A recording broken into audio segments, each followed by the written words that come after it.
का हम शिकागो तक दे आए नारा, विवेकानंद आदर्श हमारे, अति पावन ने प्रेम धरा, ममता से आह्लादित होती गंगा माँ की निर्मल धारा, ममता से आह्लादित होती गंगा माँ की निर्मल धारा। नमस्कार आदरणीय निर्णायकगण एवं सभी श्रोता, मैं Vanshika Mandela Lord Krishna public school से आज युवा और लोकतंत्र के बारे में बात करना चाहूँगी। जैसे कि सभी मेरे भाइयों बहनों ने अभी बताया लोकतंत्र के बारे में, उसमें नहीं, पर मैं बस एक बात कहना चाहती हूँ कि अगर हम युवा डॉक्टर बनके एक मरीज ठीक कर सकते हैं, तो क्या हम युवा मंत्री बनके मैल ठीक नहीं कर सकते?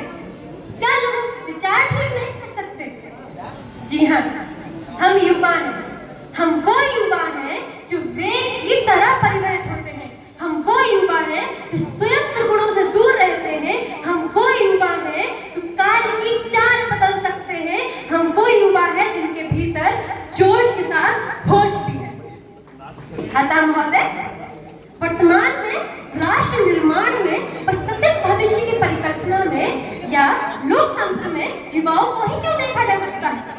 तो इस प्रश्न के उत्तर में एक बड़ा ही तार्किक तथ्य प्राप्त करती हूँ कि युवा वर्ग एक ऐसा वर्ग होता है जिसमें शारीरिक शक्ति, मानसिक कौशल और अनुभव सोच का एकमात्र अनूठा संगम प्राप्त होता है। इसी के साथ परंपरा की पवित्रता और आधुनिकता की अनंतता, ये दोनों पद के साथ चल रहा युवा इस राष्ट्र को विकसित राष्ट्र बना सकता है और ये जो मैल फैल रखा है ये सब साफ कर सकता है। एक भाई ने अभी बोला कि बाहरी देश में महिला के हित के लिए लड़ाई की थी, पर हमारे देश में ऐसा नहीं किया गया। मैं कहती हूँ कब नहीं किया गया? क्या महिला को दबाया नहीं जाता? बिल्कुल दबाया जाता। सिर्फ ऊपरी सच्चाई से हम ये नहीं कह सकते कि हमारा देश पूरी तरीके से साफ है, पर बन सकता है। और ये तब ही बन सकता है जब मेरे और आप जैसे सोचने वाले लोग जब मंत्री बनेंगे, जब महिला के हित के लिए बात करेंगे, तभी यह हो सकता है।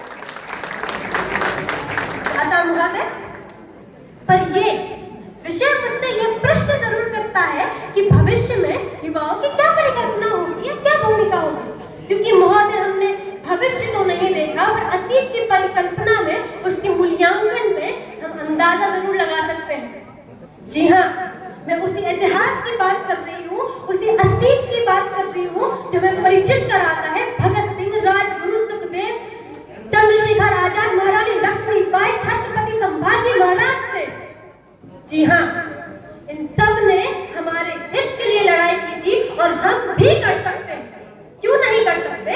आपने स्वयं कहा है कि हम इस देश की रीढ़ की हड्डी हैं, और अगर हम ही टूट जाएंगे तो ये देश कैसे आगे बढ़ेगा? आप ही बताइए, आप तो सोच सकते हैं ना।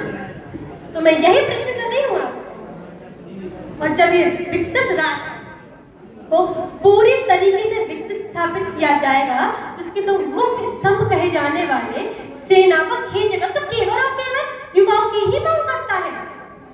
तो जब हम ही नहीं जाएंगे तो कौन जाएगा?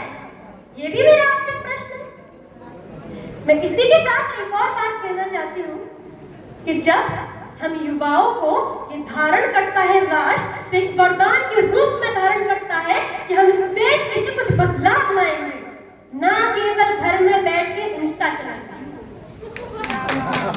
यही मैं कहना चाहती हूँ। इसी के साथ मैं अपनी वाणी का विराम देते हुए दो पंक्तियां कहना चाहूंगी।